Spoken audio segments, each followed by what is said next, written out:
I'm going to go dump out a Budweiser 55 Select on his grave and thank him for that. Recorded live from Studio 12A in sunny Phoenix, Arizona. You're listening to the Josh and Friends Podcast. Thank you for tuning in to the Josh and Friends Podcast. I am your host. My name is Josh. And this week, the show welcomes back John Rajcich to the program. And we have some big topics to discuss, including a couple of music icons pass away with Sly Stone and Brian Wilson. Thanks to TikTok, an oldies legend is back on the charts with a song they released 63 years ago. And we uncover a study by a group of experts who have named their pick for the worst beer in the world.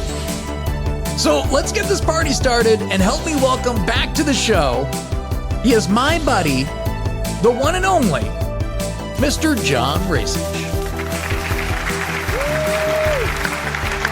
Johnny boy, welcome to the show, buddy. Yes. How's it going? Not bad, man. Got the garden set up, growing some greens. Gonna live off the grid for 2 weeks, and then I'll run out of produce. Then I'll be back on the grid. Is there a reason why you're living off the grid? Just to try it, or what? Well, I don't know. It sounds like a good idea, but there's no way I could do it for real. John, do you still have your chickens? I have 1 chicken and 3 ducks. Oh, okay. I'd like to have 2 ducks because I hate one of them, and I've grabbed it by the neck once, and I just looked at it, and I was like, I could shake you to death right now and be over. I'd feel bad probably for a day, but instead, I made it sit on my lap, and I pet it for 30 minutes. That showed it who's boss. What are the name of your ducks? So we got Crow, because when he's a baby, he looked like a crow. And I wouldn't have got him if I'd known he was a boy, but sometimes you can't tell when you're buying a duck until they're a certain age, and you can see their dangly bits if you squeeze them hard enough, I think. I don't know. I got the poofy-headed one. Her name is Poof now, but Lady Princess Poofington or something like that. And then Bubblegum is the other duck. And the chicken is Cherry. Wait, which the duck that you don't like? Crow. What's weird is we have a crow now that hangs out with them in the backyard. What? And so That's it's like, funny. Oh, that's a real crow. It's not crow, it's a crow. Wait, yeah, what's the chicken's name? Cherry. Cherry? Okay. Yeah, she's been under the cherry tree the last few days because now our cherries are starting to drop. They love those. Oh man, crow. Little farm in my quarter acre lot. Is there any pictures of you like choking crow? I wish, because I would probably put it on my wall in my office to look at and make myself happy when I'm stressed out at work. Oh, that's so awesome.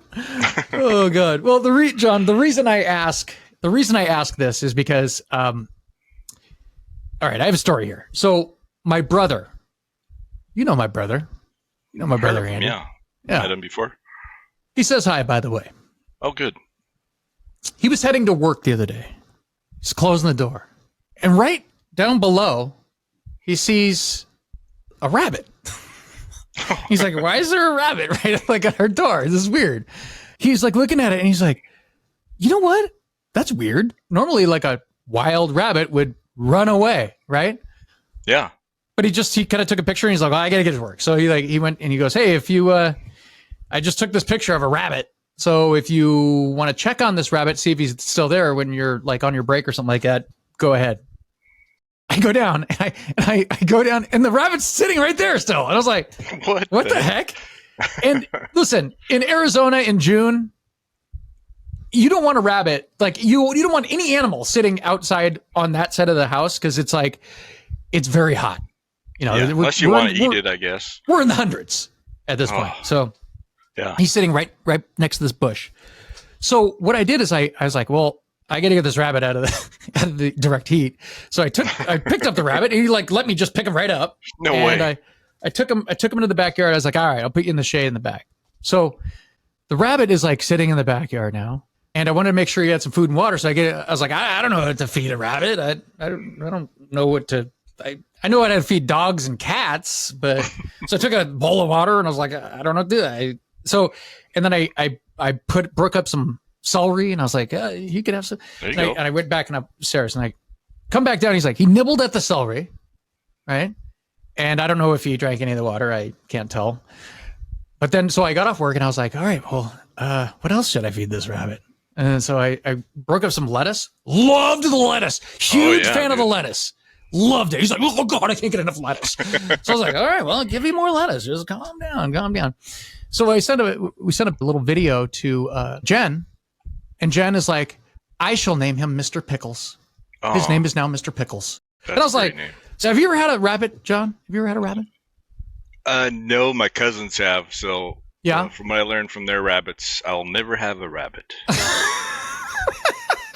Unless they're one like yours, man. That one sounds pretty mint. Oh, it's pretty awesome, man. So anyway, Mr. Pickles, I'm just in the backyard petting Mr. Pickles, and I'm like, I don't know what to do with Mr. Pickles. This is clearly somebody's pet.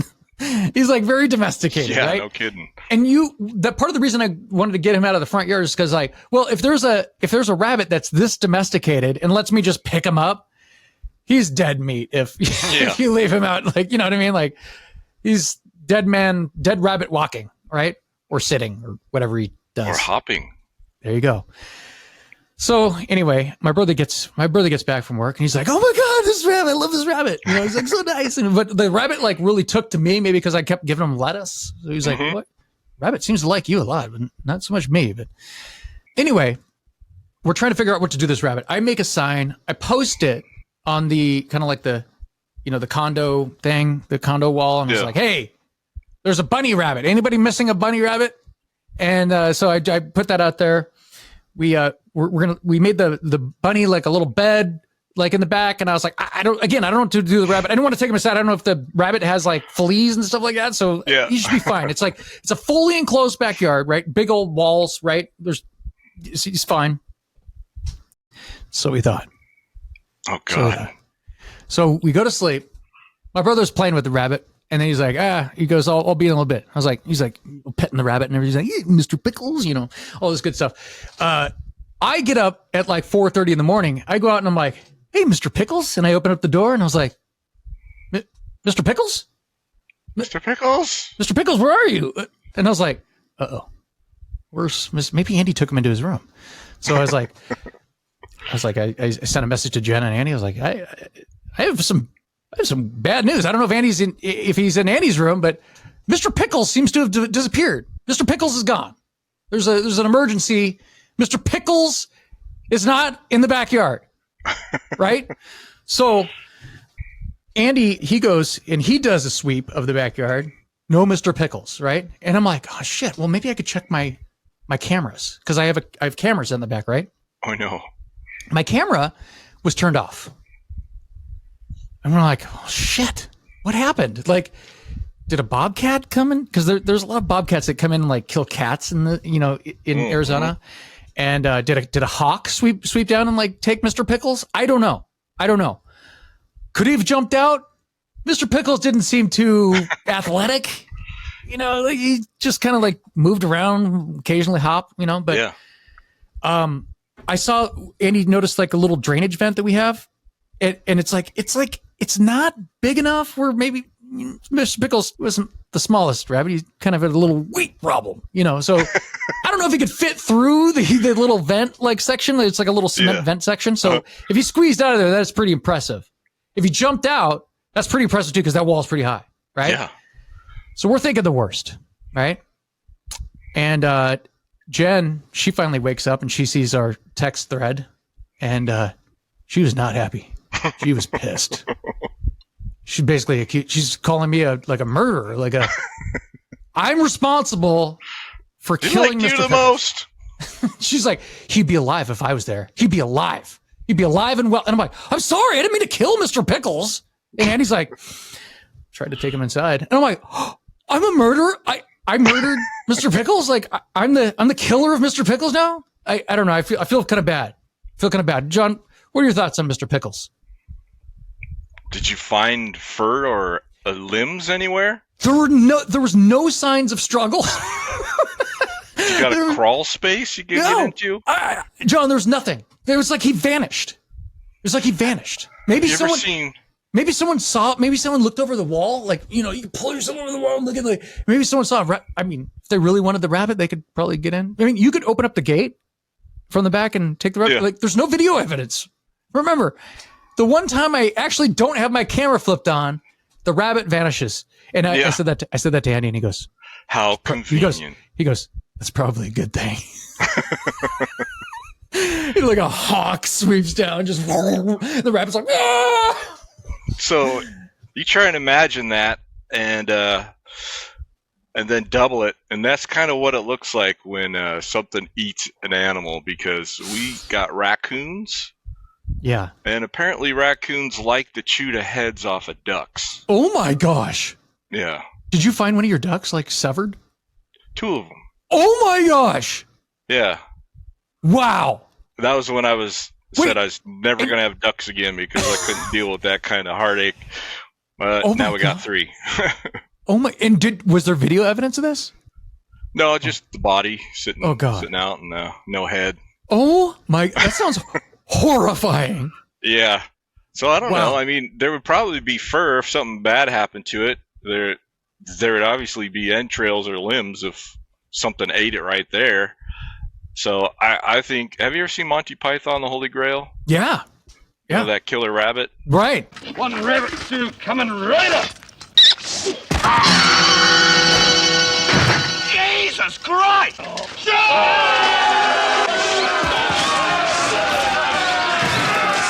That thing had some hop, so you never know. I mean... Yeah, I mean, if he really wanted out, that's what I kept saying as I was like, listen. Mr. Pickles probably thought, you know what? This guy, I kept trying to like give him water with like drops of water. I'm like, I don't know how you guys drink water. I don't know. He's like a hamster. I don't know. So I was trying to give him water. I don't know if he was like really drinking it too well. He's probably like, listen, if I don't get out of this prison cell, I'm going to die. Yeah, he was just playing it cool till you let your guard down. Right? That's what I was thinking. I was like, listen, he probably leaped over the fence. He's living his best rabbit life. He's like having a great time. I don't know what he's doing, but you know what? You guys got ticks? No, not really. It's too hot for ticks around here. You could use that as an excuse why you didn't bring them in. Yeah. Yeah, again, I don't know. I don't know anything about rabbits. So I'm on your side. Yeah. But you kind of blew it by sending out that text. You could have easily replaced it with a similar looking rabbit and just say, hey, I don't know why he's acting different. He must have been the lettuce. So your suggestion is I go out and buy a rabbit just to cover my tracks from whatever happened to this poor rabbit?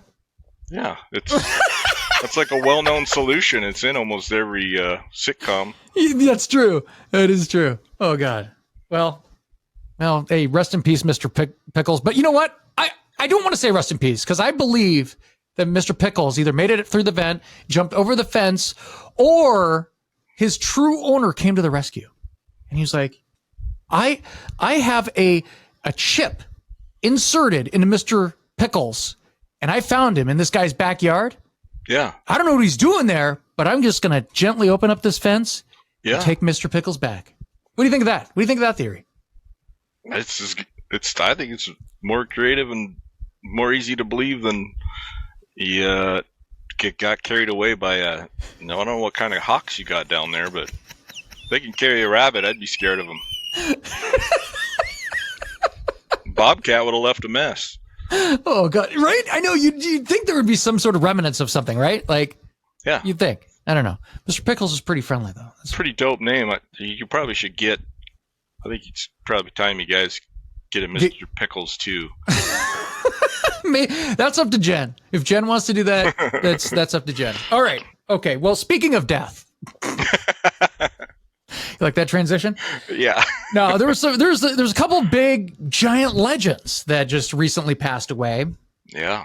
And the first one was Sly from Sly and the Family Stone. He was the pioneer of a new sound, blending genres of funk, R&B, psychedelic, and even a few more. Born in Texas in 1943, Sylvester Stewart grew up with music-loving siblings. Together with those siblings, they'd formed the funk band Sly and the Family Stone in 1966. Dance to the Music skyrocketing them to fame, peaking at number 8 on the Billboard Pop Singles chart. By 1969, Sly was a household name, releasing his album Stand, giving him his first number 1 hit, Everyday People. That same year, they performed at the original Woodstock. The band was inducted into the Rock and Roll Hall of Fame in 1993.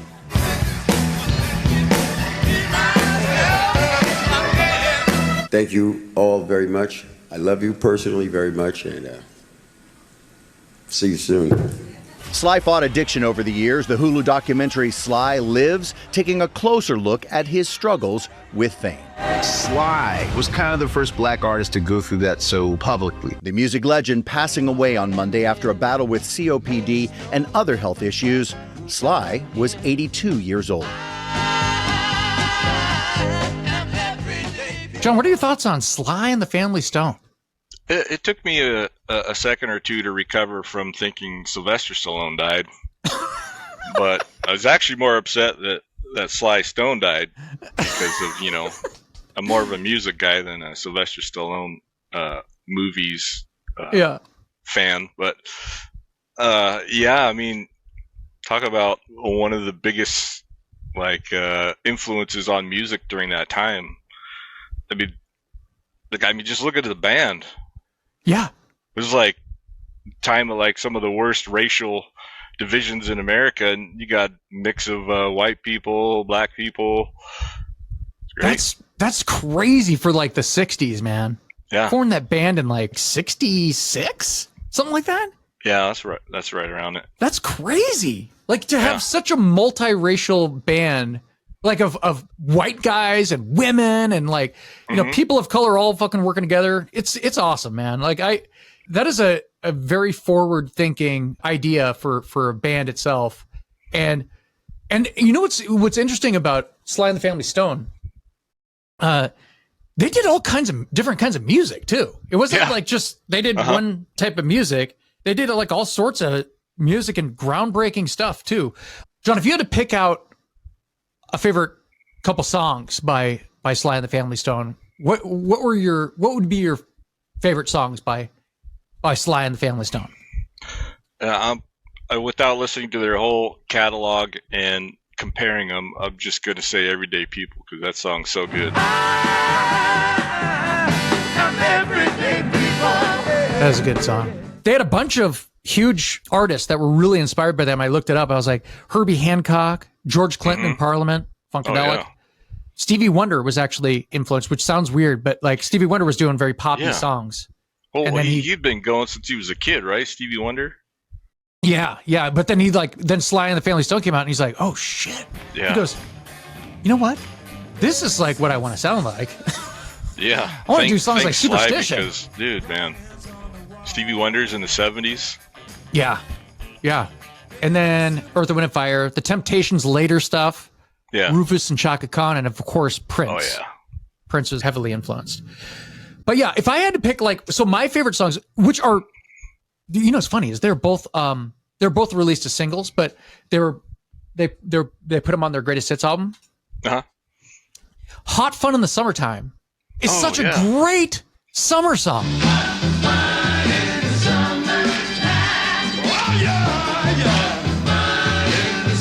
It's like one of the greatest summer songs of all time.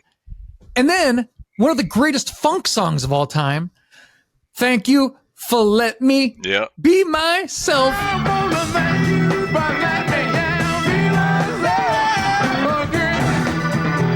I like how they spell it phonetically. Like, it's so great.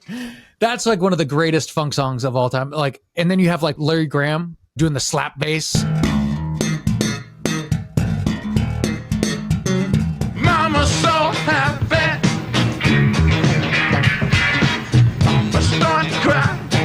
love that. I love I it. was reading about that, and it said they're like basically kind of the pioneers of the slap bass, but Yeah. makes me hard to think that wasn't around before that, but they definitely are kind of iconic for making that sound more mainstream. Yeah. Larry Graham, dude. Yeah, that's awesome. Yeah. So, yeah. Sly and the Family Stone, they were inducted into the Rock and Roll Hall of Fame in 1993. Sly had kind of a rough later years. He was very into drugs, and God, I think he was homeless for several years. Oh shit! Family finally took him in, and yeah, it was rough. Like it's tough seeing like someone that is like that. There's like a lot of people that are like, very smart and intelligent, and they just, get involved in like drugs, or they just lose it mentally, and unfortunately. Downside of being a creative soul is it's easy to succumb to that kind of stuff. Yeah. Your emotions and escapism take you over. Exactly. Well, another guy that recently passed away who also dealt with, some mental issues was Brian Wilson. Ladies and gentlemen, the Beach Boys. If everybody had a notion. They were the blonde California kids who brought surf culture to the world. I'm picking up Competed with the Beatles. We ended up, it's kind of like a rivalry. The Beatles, bring them on. Here are the Beach Boys. They sold 100 million records with countless #1 hits. Surfing USA. But there were conflicts and family feuds. My Uncle Murray sold to the publishing. And Brian went, "You sold my songs?" I'm proud to think that they can be inspired by my music. And God only knows what I'd be without you. God only knows. Brian Wilson was 82 years old, but forever the ultimate beach boy. It was the leader, the main songwriter, the bassist, the keyboardist, pianist, the main producer, and the co-founder of America's band, the Beach Boys, Brian Wilson. Yeah, I've always been America's Beatles. Yeah, I've always been a huge fan of Brian Wilson's music. I still have the tape that my dad made me. It was like had every other song. One song was the Beatles, next song Beach Boys, Beatles, Beach Boys, Beatles, Beach. It was kind of like my introduction to the Beatles and Beach Boys, and I think that's from 1987 or something like that. My dad made me. Oh, nice. I still have it. I saw this. Like I went back home, I don't know, a few years ago, and I was like, "Oh my God, you still have this tape?" I'm like, I'm taking this right now. I always get excited when I find one of my old tapes. I know, because there's not a lot of them. I threw a lot of them Especially away. the ones that you made for me that like had like little drawings on them and shit. Whoa. You still have some of those? No, I can't find any of those. 'Cause I wish I still had them. Oh, that's awesome. I was like, I've talked to some people that they've pulled out like some of these old like burned CDs that I used to make, and I was like bubble letters and stuff on them. I'm like, whoa, you still have those? And I'm like, yeah. I'm like, how do you play them? You have a CD player? I used to make some cool. It was so cool to be able to burn. I had this software that once I had to get a new computer, I couldn't find it again. I was so disappointed. But you could fade tracks like we used to fade songs into each other. That's and then awesome. You could make. I mean, this is the internet's finally becoming pretty sweet in the I don't know, early 2000s, and you could make your own cover art, track listings in Word or wherever, some like Photoshop, and then like make like a legit looking album. I think I even had a sticker paper that you could print like covers for like stickers to put on your blank CDs so that it'd look like a real CD art. But the problem was most CD players for cars were so thin that I had a bunch get stuck in the CD. I'd have to dig in there with like a knife because the thickness of the sticker paper was so much that it would get stuck. I'm like, really? Yeah, you could put like fun, stickers on. Yeah, I definitely remember that. That's funny. I've recently got into making playlists again, just a few here and there on Spotify, and like, but it's just kind of weird. It's not the same as making those like physical tapes or CDs with like it just felt like more of a complete thing than just sending someone a link to, hey, check this out. Yeah. Yeah. It was definitely it was an art form back in the day. Yeah. Mm-hmm. But yeah, going back to Brian Wilson, God, what a complex, interesting guy this Brian Wilson was. Like, I mean, I've seen so many documentaries about Brian Wilson, and like, I get sucked in every time. Like, I just, yeah, it's so fun to learn about this guy and how much of a genius he was. And it's hard to describe. Like, if you're like trying to describe like the genius of Brian Wilson to younger people, it's kind of hard to do because you have to take yourself back to that era of music. Like, playing Beatles songs or California Girls, like compared to some of those other songs on that playlist, you're like, oh man, these songs are like way more advanced than the other songs on this album or on this playlist, you know? But did you ever see Brian Wilson or the Beach Boys in concert? Puyallup Fair, yeah. Oh, you did? This was my, oh, wow. I don't think it was my first concert. It might have been my second concert as a kid, because I think my first concert was the Monkees. The Monkees, Puyallup right. Fair. Yeah. I remember we were at the same concert, apparently. I know. But that's awesome. The Beach Boys at the Puyallup Fair, I can't remember if that was during their 80s revival. Yeah. Or not 80s. Was it 90s when Cocktail came out? Well, that came out in like 88 or 87. Yeah, so it must have, I'm pretty sure they played Kokomo, but it was weird seeing it because it had a bunch of the replacement musicians in there. Oh, right. A bunch of young people. I was like, oh, this doesn't feel like the Beach Boys. John Stamos out there like playing drums. Yeah, wasn't he in there? I mean, he's drummed with them for years, like, you know, on and off. But yeah, he was not like an official dude back then. I thought I was dreaming that. But. Yeah, no, yeah, he's like, I guess he's friends with. He struck up a friendship with Mike Love years ago. Oh, okay. And then he'd invite him to play on here and there, and. I need to watch more like documentaries about Brian Wilson, because I feel like I need to learn more about him. I just never really like took the time to learn more about his story. Did you see that movie? He's definitely an interesting guy. Did you see that movie that came out with John Cusack, and it came out like 2014 or something, like, or 2000? No, I don't think so. Oh my gosh, you got to see that movie. If everybody had an ocean across the USA. Round, get around, I get around, yeah, get around, round, I get around. I'm going to make the greatest album ever made. Got all kinds of new ideas, new sounds, new instruments. You should know Brian is a very sick man. If you should ever leave me, sing what's in your soul.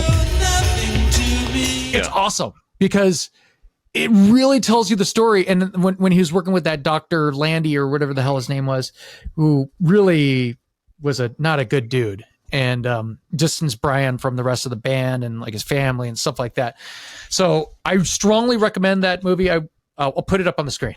So you'll have it there.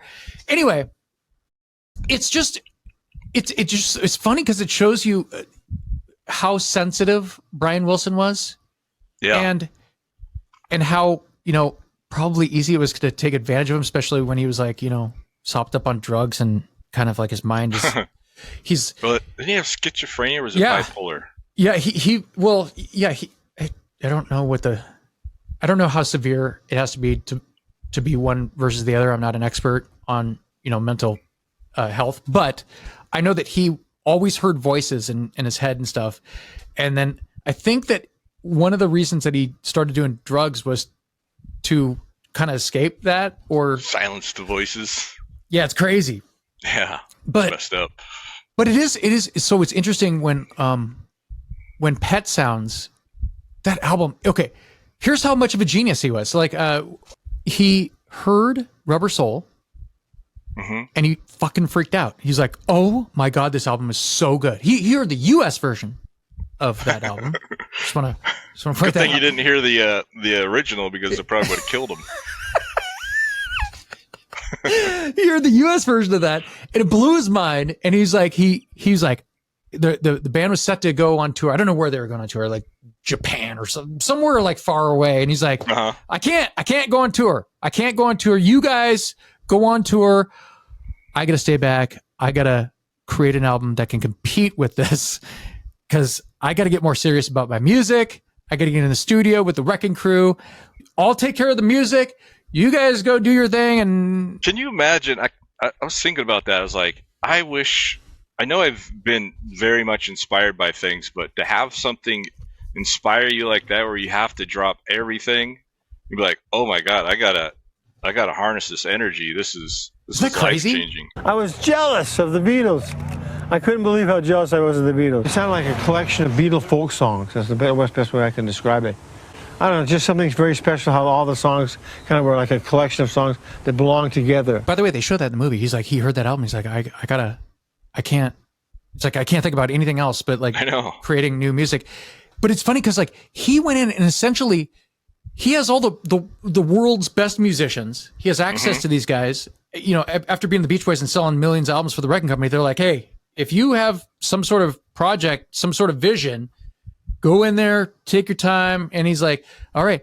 And then he's having them do all this weird shit. And, you know, and he's like, I want these songs to be exactly the way I hear them. And like, if you can have these good of musicians do that for you, that's crazy awesome. Right.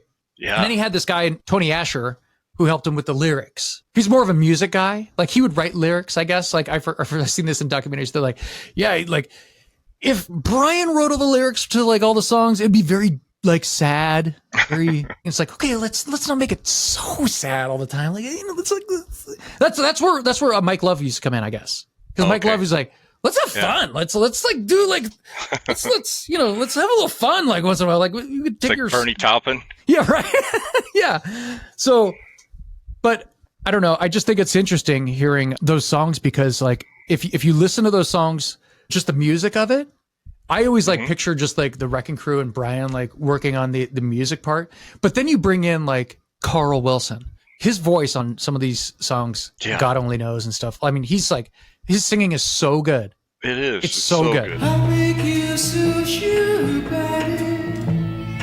Good vibrations. Yeah. Like, God only knows. I mean, he's the golden voice. Like, yeah. So I was just thinking, this popped into my head just now. Would you say the harmonies by Beach Boys compared to the harmonies of the Mamas and Papas, I was like, which one would I think would be better? And at this point, I think I'm definitely leaning towards the Beach Boys. The good thing about the Mamas and Papas is they had the female sound, you know, Mama Cass. But man, there's like how many layers in the harmonies with the Beach Boys. Yeah, and that's all Brian too. Like Brian would like always envisioned all those like different harmonies and stuff like that, which I think is like hilarious too, because I keep seeing these. Okay, all right, here's just gonna take a turn because fucking Mike Love, those two really butted heads. Like Mike Love, he needed Mike Love because Brian like had all these like crazy ideas and like great like ideas for songs, but he couldn't like he needed Mike's like input to complete songs like sometimes, you know, like but Mike Love, it's kind of like this. You know, when we were talking about George Harrison writing songs, right? And then Paul McCartney would write like an awesome bass riff, and like he would come up with like, he's like, I think you should, you know, like you should do this and whatever, right? These are like suggestions, and like it's not like Paul McCartney wrote like half the song or like 3/4 of the song. Mike Love would like, I've seen him in interviews. He goes, well, you know, Good Vibration. Basically, by the way, Brian Wilson wrote all of all the music of Good Vibrations, which is the main part of the song, and like he wrote like the good vibration, like all that, right? And then and Mike Love's like, well, it's my idea to say, I'm picking up good vibration. He's like, that's it. I'm a co-writer now. It's like, oh, that's I'll put painful. my stamp on that. That's painful that is like how that works. Like, well, now you have a writing credit. Now you're the co-writer now. And like I've seen him in the interviews now, and he's all. He's like, instead of saying like, yeah, Brian, you know, we had our ups and downs, but you know, we loved each other very much. And we, instead of saying we created beautiful music together, which would be completely acceptable, right? Like he sang a lot of the songs, he gave input on a lot of the songs, but he goes, we co-created a lot of these songs. We co-created this. It's like, dude, stop it. Like there's tapes of like Brian Wilson going, I hate Mike Love. I don't like Mike Love. I don't like Mike Love at all. No. Because I don't like his attitude is too egotistical. You can't be around the guy. 5 minutes around him, that's all I can take. Have you ever seen interviews with Johnny Ramone from the Ramones and his attitude towards like, I think when he was told that Joey Ramone was dying or something, and he was just like, oh, that's too bad. It was just like very cold. And this dude was like, he's ice cold, but he drove that band. He treated it like a 9-to-5 job, basically. Really? He didn't give a shit about anybody or anything. But I guess that's kind of why he was a punk rock kind of guy. But dude, if you ever get a chance, look into some of his interviews. That's great. And then he ends it with saying, God bless America and God bless Ronald Reagan. I was like, what? That's crazy because you could tell like there's an influence of the Beach Boys in the Ramones. Oh yeah, like, for sure. I think they even Joey covered was a big fan. some of didn't they use the same producer on some of their albums, or it was one album? Oh, maybe, yeah. But there are so many horrible stories about Mike Love.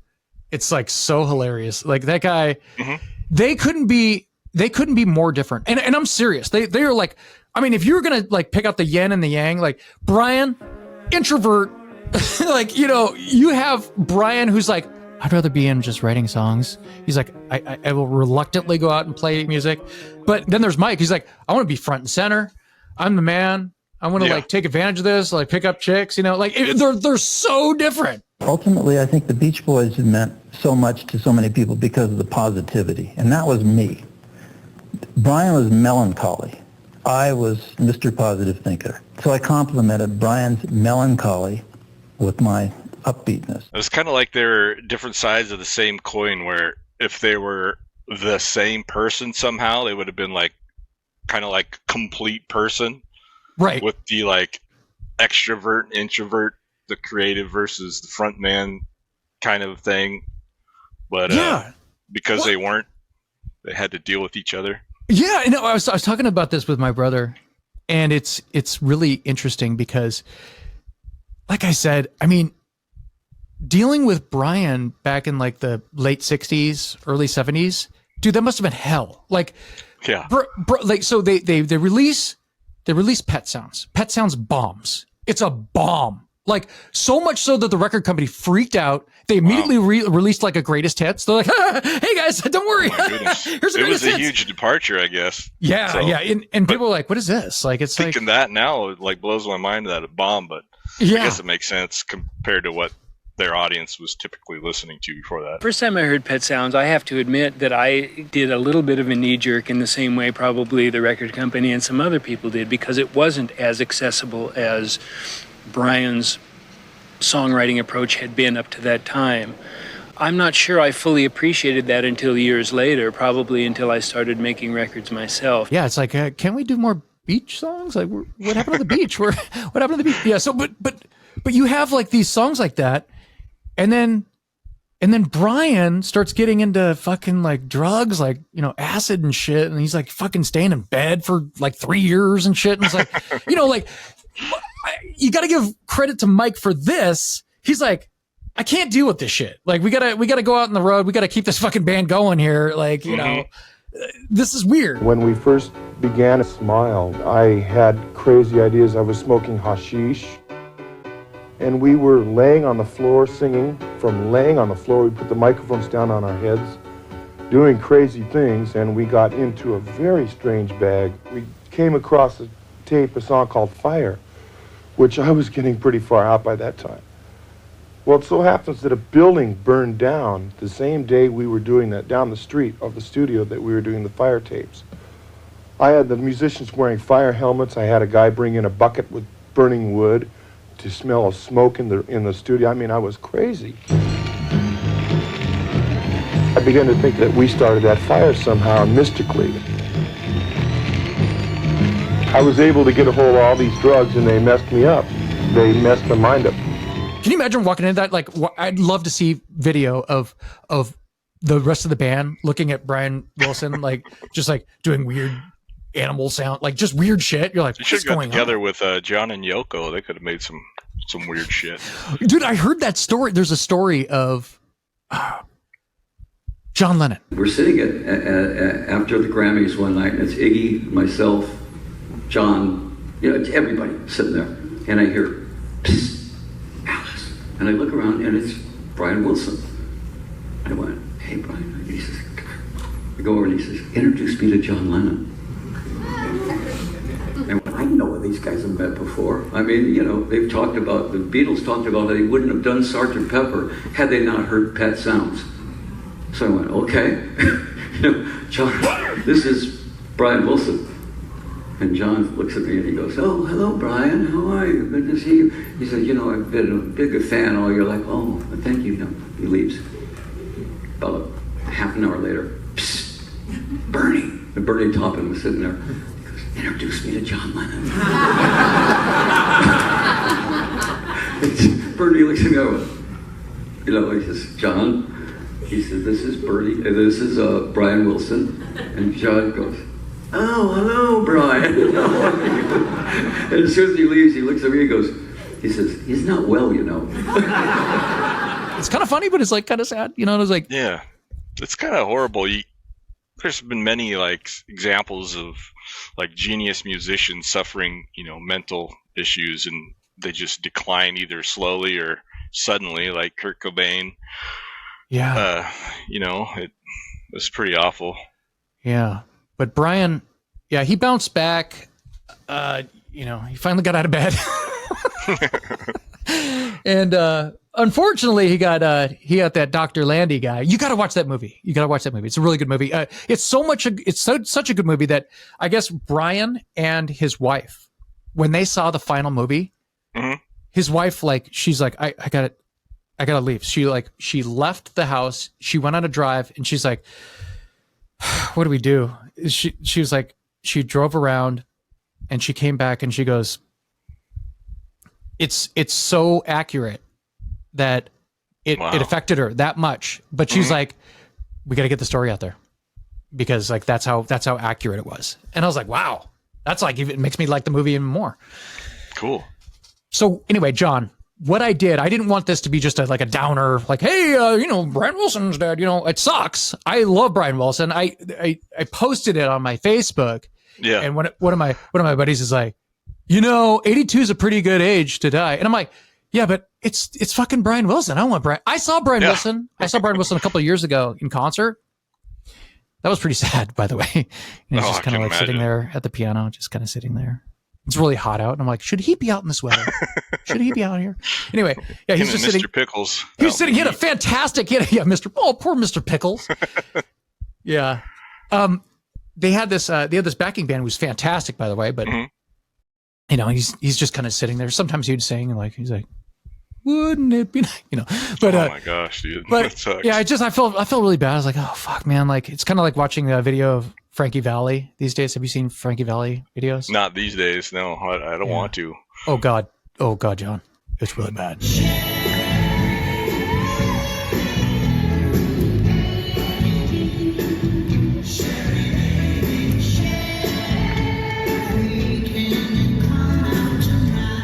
I feel a little bit about Paul that way. I mean, he's got that serious old guy voice now. Yeah, that's what I can't take about the new Paul. But anyway, so John, what I wanted to do, I saw this article, and it was naming some interesting facts about Brian Wilson.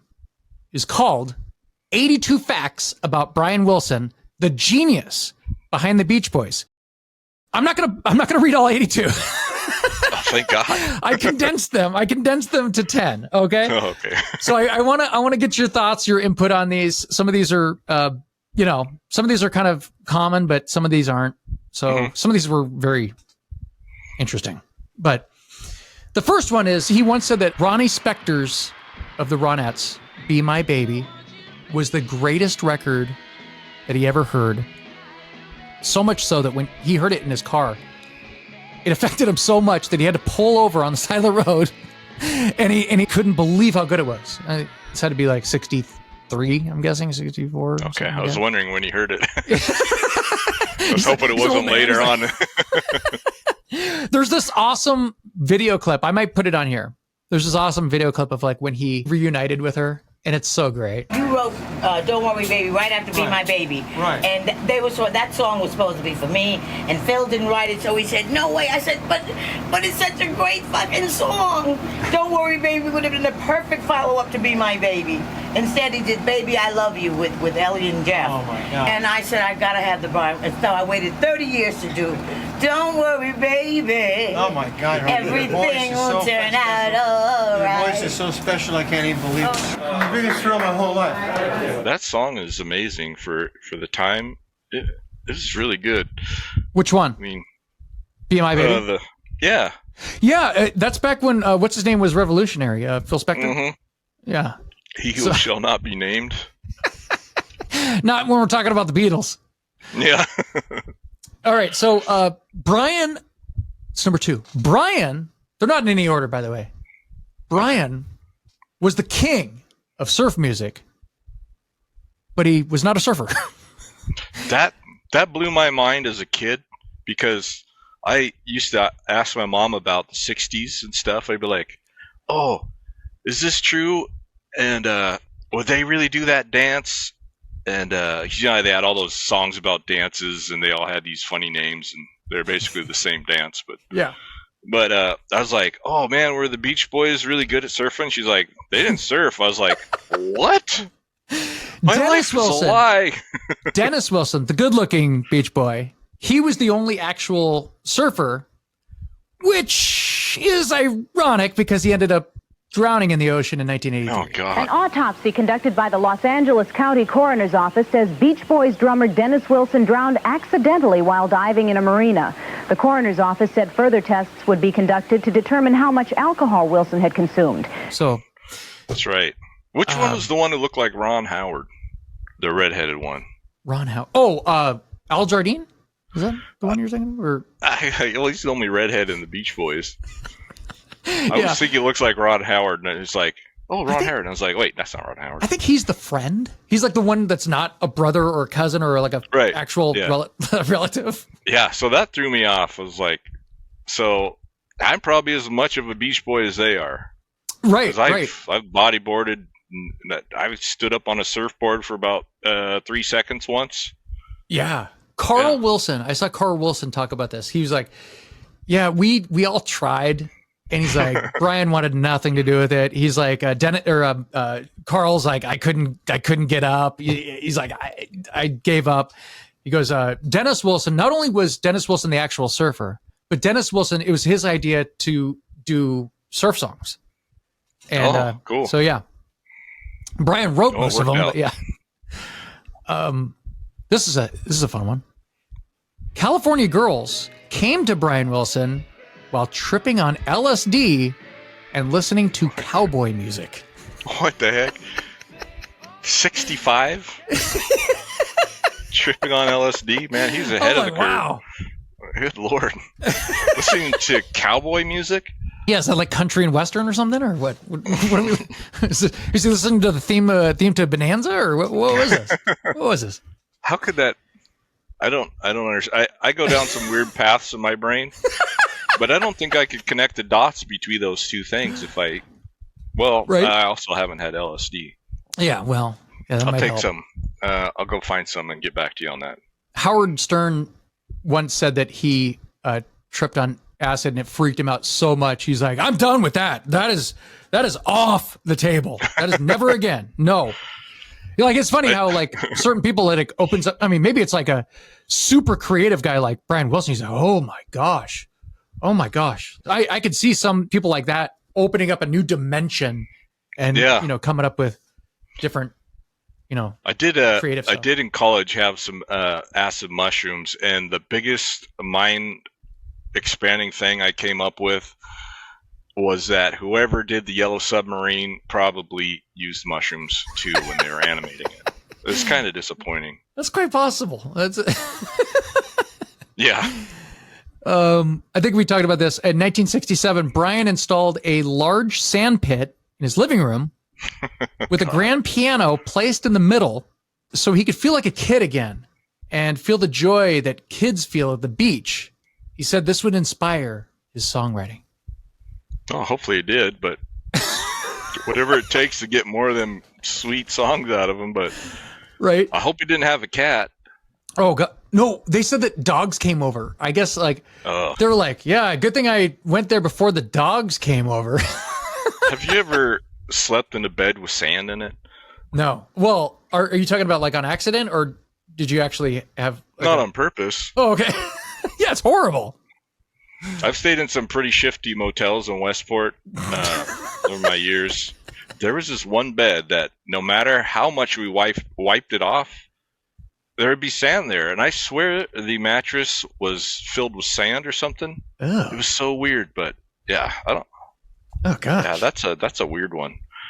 But okay. I guess you could come up with weirder inspirations. Here's one. Brian, he heard voices most of his life, and he called them his heroes and villains.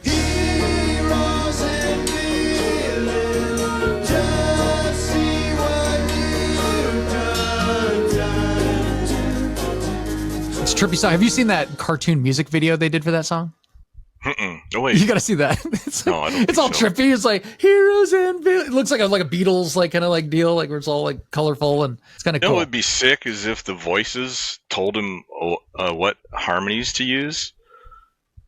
Yeah, right. Awesome. Like, whoa, who knows? Usually, from what I know about schizophrenia, the voices usually aren't too good. Yeah, they're but really if you had annoying. Some heroes in there, that's good at least. I guess. Yeah, There's yeah. a couple good voices. In 1969, his dad Murray, another lovely person in his life, Murray sold the Beach Boys publishing without telling him. Oh my gosh. He sold them behind his back for a reported $700,000, which in today's money would be around $6 million. Good Lord. And they're worth a lot more than that now.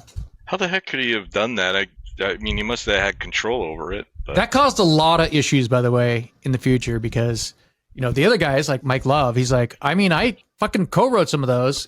So co-wrote some of those. Yeah.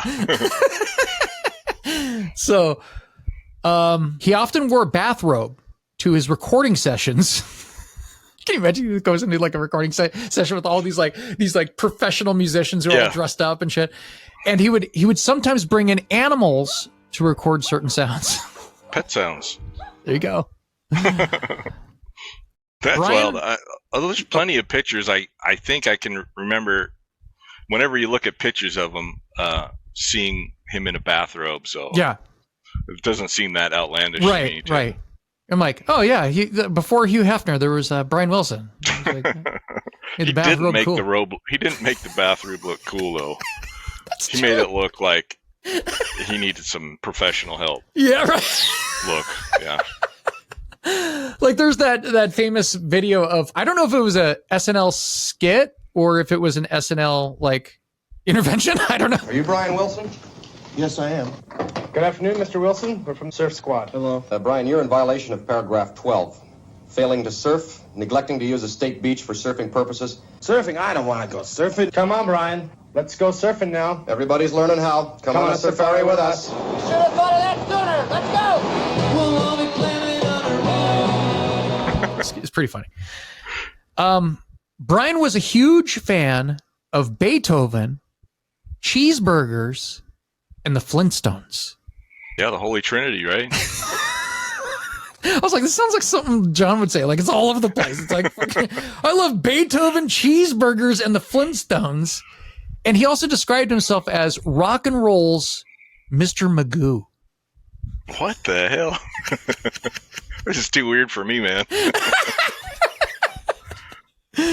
Although the day's early, so we'll see. I might get there by tonight. Yeah, that's awesome. All right. Okay. And then last but not least, Brian Wilson, he actually recorded a rap song in 1991 called Smart Girls. My name is Brian and I'm the man. I write hit songs with the wave of my hand. Songs of surf and sun and sand. I make great music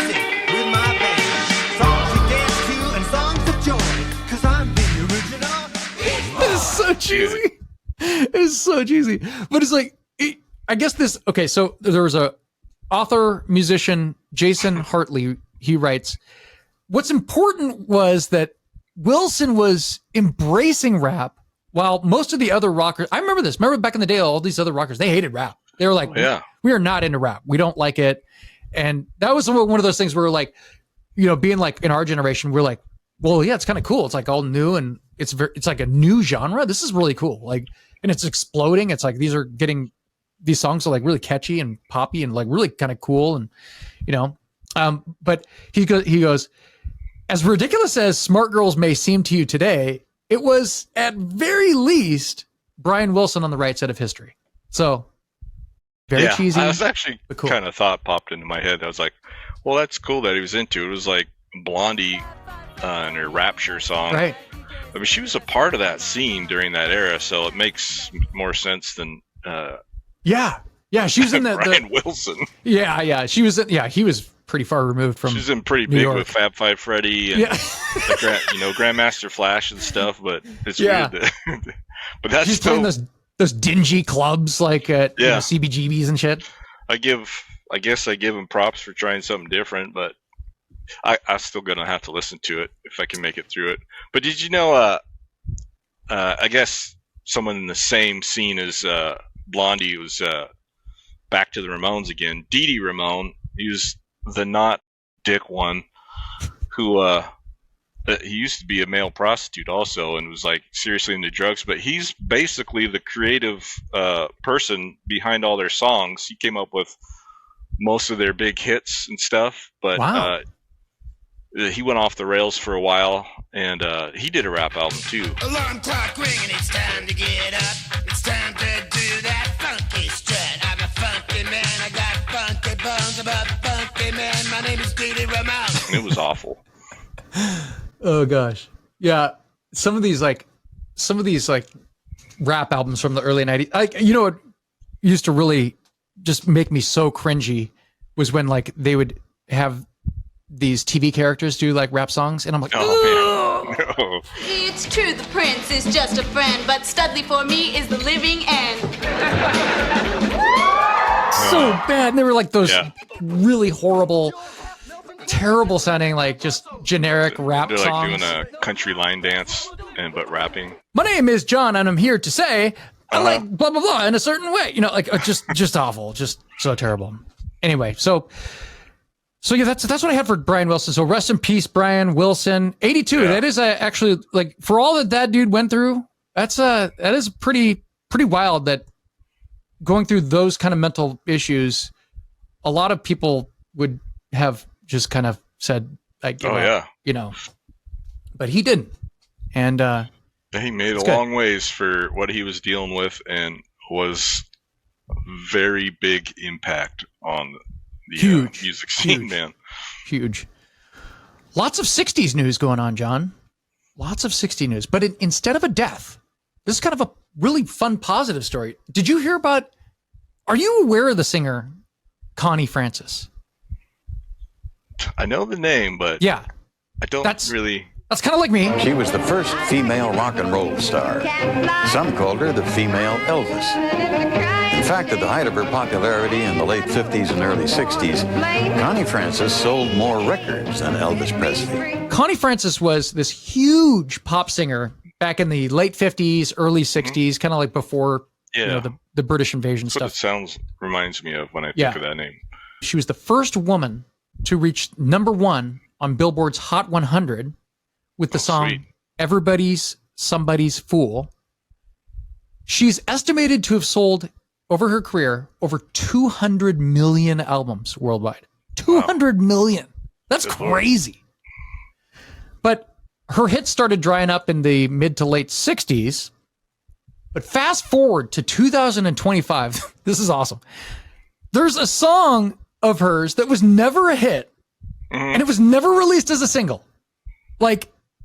And it's called Pretty Little Baby. Pretty little baby, you say that maybe. And this song was from 1962, and it's from the album titled Connie Francis Sings Secondhand Love and Other Hits.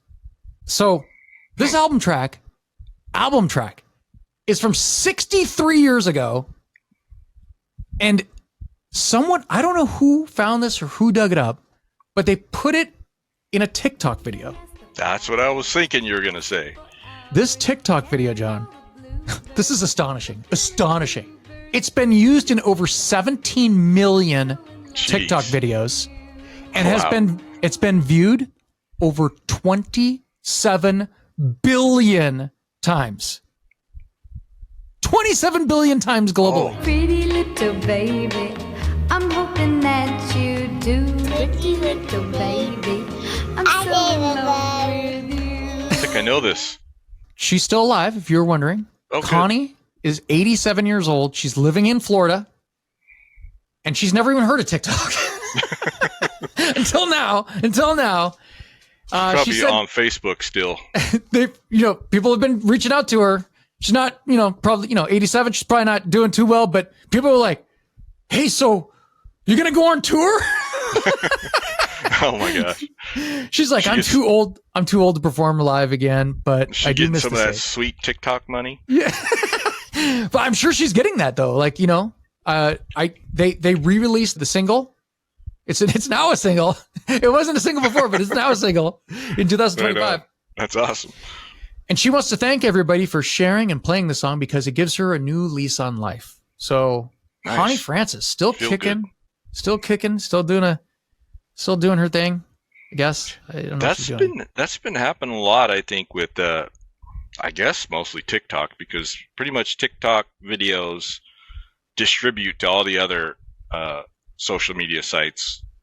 So it's like there's been a lot of songs that are either like unknown that have been around forever, sped up a little, and suddenly it's like famous across the world. And I've seen that happen like several times over the last couple of years. So I was like, dang, what's this song? And I'll look, and it's from like the 70s or something. Right. Like, damn. Well, that's what I remember. I always bitch about this, but like people like Don Henley, he like blocks all his music and shit. Yeah. And it's like, have you not heard Rhiannon? Or was it Rhiannon? No, it was Dreams from Fleetwood Mac. Yep. You know who doesn't hate that became a big hit on TikTok? Stevie Nicks. Exactly. Yeah. Or Pretty Little Baby. 27 billion times it's been viewed. 27 billion? That's insane. That's awesome. I can't think of it. I can't imagine that in my head. John, do you still drink beer? I would like to, but it doesn't agree with me so much anymore. Yeah, I think we had this conversation before where I'll give it a shot sometimes, Yeah. It's one of those things where it's like, if you go out, it's like just easier to buy a beer. Like, I guess I'll have a beer instead of like getting some sort of mixed drink and have the bartender squeeze their dirty hands in the lime and poke it in their fucking drink. And I'm like, ugh. You know what's easier? And it costs less. Yeah. Well, you know what's easier? Staying home. Yeah. Not drinking or staying. No, drinking and staying home. Oh yeah. That's always the obvious answer. That's kind of like, you know how to cure a hangover? Not drinking. Well, I'm not cutting out the drinking part. I'm leaving that in there. So, all right. Okay, John, the reason why I bring this up is, okay, there's this new study done by these beer experts on which beer is the worst in the world. They actually had they had a study. They had an official study, John. And I immediately thought, if you think of this, what immediately comes to mind when you're thinking of the worst beers ever? If I could remember its name and even pronounce it, I had this Korean beer a couple of years ago. I think it was Kos or something like that. Okay. I did not like it. But I don't know. I mean, I really like the cheap beers. I'm not going to put shade on them. I'll drink a Busch Light. I'll drink a Lucky Lager. Olympia. I love Busch Light. I love Olympia. It give me hangovers, but you get to solve puzzles. under the cap. They don't even have those anymore, man. That's ridiculous. Yeah, didn't Olympia have the was it Olympia or Mickey's or both that had the little grenades, the little bottle grenades? Yeah, little stubbies. Yeah, stubbies. Yeah, I think. Yeah, there was like 3 or 4 different ones. There was Lucky oh yeah, that's Lager, right. Yeah, Lucky Rainier, Lager, Olympia. Yeah, but I immediately thought of the college beers like Natural Light and Natty Ice. Like that's what I thought of immediately, right? The malt liquors. Yeah. Hurricane. And Reserve. Those were definitely on the list. They were on the list, but they weren't the worst. The worst beer that had the lowest score on the Beer Advocate website with a rating of 44 was, drumroll please, Budweiser Select. Budweiser Select 55. Oh, the low carb? Yeah. No way. There's no way it could be that bad. You know what's funny is I had a guy that I used to party with here. His name's Chris Winkles. He's famous in this area. Famous for being just ridiculous off the wall, right? But he had this he would drink that not because he liked the beer. Mm-hmm. Not because he liked the beer, because it was lower calorie. He was trying to watch his weight, and he would drink so much during the day. All day. He would drink all day. Like, we're talking like this guy, he'd be like, I'd be laying in bed. He'd be like, he'd text me at like 8:30. He's like, you coming over? I'm like, it's fucking 8:30 in the morning. He goes, yeah, I'm heading out of the pool at like 9. And I'm like, why? He goes, well, I gotta set up my spot, and I gotta set up the bar. He would set up a full bar at his pool, at his community pool. I'm not joking. He'd bring up the big, like, have you seen those big Margaritaville, like, mixer machines? Mm-hmm. Yeah. He would bring those, he'd bring that out. He'd be mixing drinks. He'd be like, this guy's fantastic to hang out with. Damn. He's like, he was the life of the party. I'll tell you that. But he would drink. It was the beginning of the party.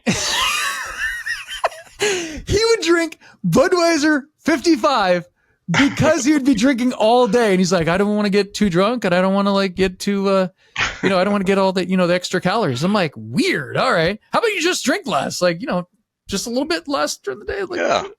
Just a little tiny bit less. Nope. So one of the guys commented about the Budweiser 55 Select.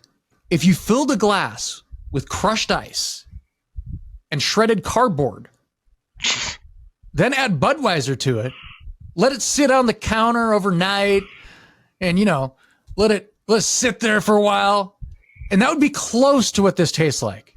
Oh. I was like, wow, that's a good review. Let's go. I'm not joking. I want to taste it. I want to try it. And then another review. I was like, I asked Andy. I go, do they sell cans? Can I just go get a tall boy? Can I buy a can of this? Another reviewer said it has little flavor, and what flavor it does have is nasty. It literally tastes like I took a glass of water, dropped an ounce of Bud Light into it, and mixed it up. I was like, oh, so it's just watered down? Like, they just water it down? That makes sense. Right? Yeah. Water it down until it's only 55 calories. Today, I'm going to be trying the world's worst rated beer, the Budweiser Select 55. Cheers. Oh, that was freaking disgusting. Oh, that tastes like... Wow. I've never tasted sweaty gym socks before, but I can imagine that's what that tastes like. If you guys see this on the shelf, what you're going to do is just pick up the box of the case of this and throw it on the ground and bust all the cans and do everybody else in the beer drinking world a favor. Now, John, if you were wondering what the best tasting beer on this list was, well, that would be the Kentucky Brunch brand stout with a rating of 100. Kentucky Brunch brand stout. I wonder what kind of stout it is. I don't know, but it's been reviewed over anything like that. It's been reviewed over 190 times. Dang. So I want to try that too. Yeah, we should just have let's go through the list. Now I want to do this. I want to go and review this and and get back to the let's do a beer pod. Yeah, right. We'll feel like horrible the next day, but oh god, like or even by the night. Or maybe you feel great. The Budweiser Select is like it's just watered down Budweiser, right? Mm-hmm. Yeah. So, all right, Johnny. I think we've covered a lot. We've covered a lot. Yeah. So, other than trying the beers and giving memoriam to some of the greatest artists of all time, I think it's time to wrap this all up. What do you think? Yeah, I think I'm about spent. Yeah, it's so hard to say goodbye. Well, one thing I was thinking is we got the 2 deaths. Where's the third going to drop in? Well, okay, I was thinking about that. And do you count? I mean, because this one was the first. I hate saying this, but he was the first to go in the bunch. He died like a month ago. Rick Derringer. Finally tonight here, remembering singer and guitarist Rick Derringer. You'll know his music. He's a good friend of ours, Rick Derringer! Legendary guitarist and musician Rick Derringer, known for his unforgettable hits from the 60s and 70s. He had just turned 18, and he and his band, the McCoys, hit it big with Hang On, Sloopy. The song became an anthem at Ohio State football games. He was from Ohio. Hang on, Sloopy, Sloopy, hang on. His solo career with that instant classic, Rock and Roll Hoochie Coo. Rock and roll, hoochie coo. Come on out and spread the news. Yeah! And with away at the age of 77 from heart complications, once speaking about fame and staying grounded. People can come up and tell you you're great, over and over and over again. It doesn't make you any better than anybody else walking down the street. You have to find something that's real in your life and build your life on some kind of substance. Light my fuse. He actually discovered Weird Al. No way. And he produced like almost all his albums. That's awesome. Like, what? He played guitar on the Eat It and the song. That's I was like, awesome. whoa. I'm going to go dump out a Budweiser 55 Select on his grave and thank him for that. Probably all of it because it's so bad. Oh, you got to take a sip though first, right? Oh yeah. Yeah. Little sipperoo. Report back to me. Tell me how it is. Yeah. All right. Well, John, any final thoughts on anything we talked about today? I gotta run to the beer store. All right. On that note, make sure to like, subscribe, do what you got to do, and we'll see you next time. For Johnny Rajcich, I'm Josh, and as always, thank you for being a friend.